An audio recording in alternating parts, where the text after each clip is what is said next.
الاهلي يا ساده فاز كالعاده. هي يا رجاله في ايه؟ هو مفيش غير الاهلي اللي بيفوز كل مره؟ لا بجد والله، ايه الحوار يعني؟ معلش ثواني، اقفل بقى الفيديو ده خالص، سيبك من الماتش واللي حصل فيه النهارده. لا بجد ماتش سهل اصلا مع حرس الحدود. تعالى بس، انا عايز كل الاهلاويه تجمع عندي هنا في سؤال مهم جدا جدا جدا، على الاقل بالنسبه لي. انا مشجع اهلاوي اقسم بالله، بس انا عايز افهم، هل كل الاهلاويه حاسين باللي انا حاسس بيه دلوقتي، ولا انا اللي دماغي لفت شويه؟ معلش يعني يا اهلاوي، تعالى وقول لي، انت مبسوط بجد والله؟ انت مبسوط باللي الاهلي بيعمله؟ الاهلي دمر الكوره يا جدع في القاره. ازاي؟ هقول لك ازاي. الاهلي واخد 11 دوري ابطال افريقيا، داخل على 43 دوري مصري. الاهلي ملهوش منافس. انت متخيل فكره ان انت تبقى قاعد الاهلي هيقابل مين النهارده؟ اي نادي، اي نادي سين صاد بقى، اي نادي حرس الحدود مثلا، الاهلي هيكسب. طب الاهلي هيقابل الوداد، الاهلي هيكسب. الاهلي هيقابل الزمالك، الاهلي هيكسب. انت قاعد قبل الماتش ما يبدا، الاهلي هيكسب. فين بقى المتعه؟ اين المتعه؟ هي فين؟ مين بينافسني طيب؟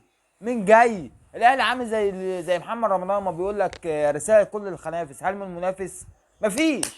مفيش منافسين لينا، لا جوه مصر ولا بره مصر، لا على المستوى المحلي ولا المستوى القاري. طب هل كده يبقى في متعه للكره؟ انا زهقت. شوف تخيل، انا كاهلاوي والله زهقت من كتر المكسب. انا باخد كل حاجه، بكسب كل حاجه، بفوز بكل البطولات. فين المنافسه؟ هي مش الكوره دي يا جماعه لعبه تنافسيه؟ ولا انا مش فاهم، صح ولا غلط؟ طب مين المنافس بتاعي ده؟ انا مش يعني مش عارف، انا دماغي لفت اهلاويه ولا انتوا كلكم برضو شايفين كده؟ انا شايف ان انا ماليش منافس. طب اطلع بقى بره القاره دي، العب في اي حته تانية يمكن الاقي له منافس. طيب ولا اعمل ايه؟ اعمل ايه؟ ما هو الاهلي دمر الكوره حرفيا. الاهلي دمر الكوره، الاهلي بيكسب كل حاجه، مش سايب اي حاجه لاي حد. انا بص، انا هطلع اكسب، انزل اكسب، هو في اي حته انا هكسب. المستوى الافريقي هكسب، المستوى المحلي بتاعنا انا مصر هكسب، هروح اشارك في كاس العالم هاخد برونزيه. يعني انت فاهم، انا مقطع الدنيا.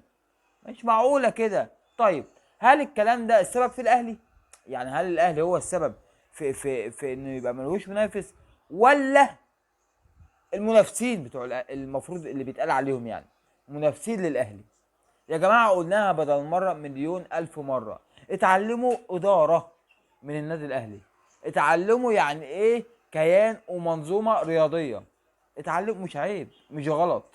مش غلط لما كل دول افريقيا، مش مصر بس، تعمل ماده عندها كده في الدراسه، يعني في المدرسه، اسمها النادي الاهلي.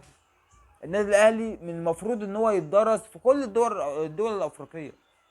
بجد والله منظومه وكيان يستحق كامل الاحترام. مش نقول بقى ان هو دمر الرياضه، هو ما دمرش حاجه. هو الراجل ماشي صح، الاهلي ماشي، انت فاهم، على خط مستقيم كده.